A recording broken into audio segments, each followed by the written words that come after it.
You know, in every single modern office, there's an invisible war happening all around us. Your Wi Fi, your phone, that wireless headset you love, they're all fighting for the exact same space.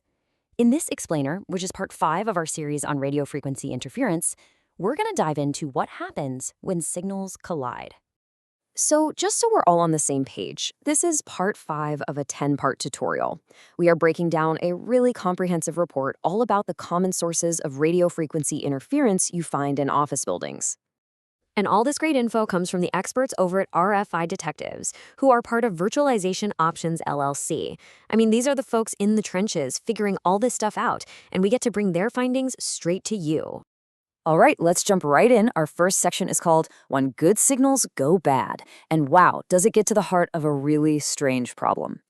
So let me just ask you this. What if the very tools you depend on every single day, your laptop, your phone, all your wireless gear, what if they were secretly sabotaging each other? I mean, is it even possible that your own tech is the villain in this story? Well, here's the crazy irony of it all. The very devices we buy to stay connected are often the exact reason our connections are so bad.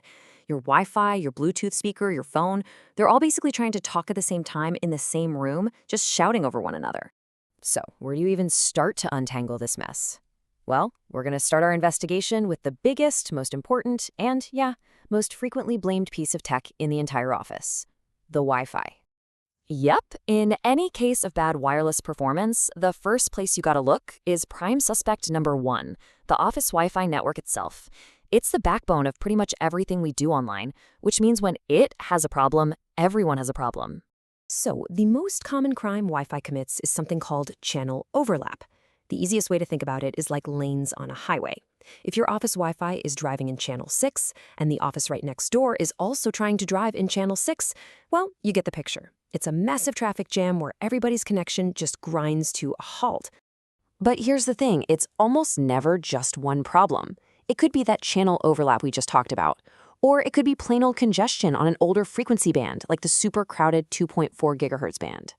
Or, and this is a sneaky one, you could just have one single bad Wi-Fi router that's basically just screaming static into the air, making it impossible for anyone else to get a word in. And let me tell you why that congestion is so common, especially on that 2.4 gigahertz band. See, that band, which a ton of devices still use, only has 3, that's right, 3 channels that don't overlap with each other. Channels 1, 6, and 11. Now, imagine a building with dozens of networks. The chances of all of them politely staying in their own lane? Pretty much zero.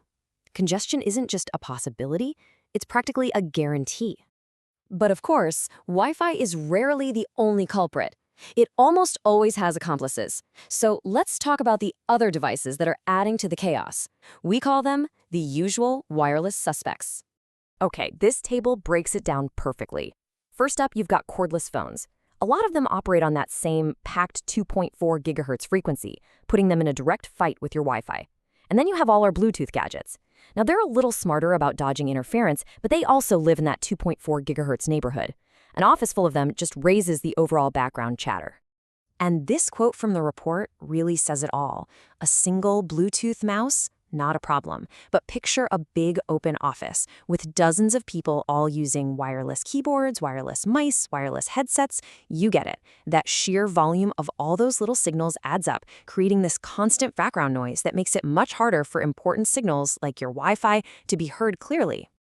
And now for our final suspect, and this is one you probably wouldn't expect: the cellular signal booster. Now, these things can be amazing when reception is bad, but the report points out that a shocking number of them are installed improperly. And when they're set up wrong, they don't just fix a problem, they become a massive new one, blasting out interference that can mess up service for you, your whole building, and even the businesses next door. Okay, so we've met all the main suspects. Now let's tie this all together with a really simple way to think about this whole complicated mess.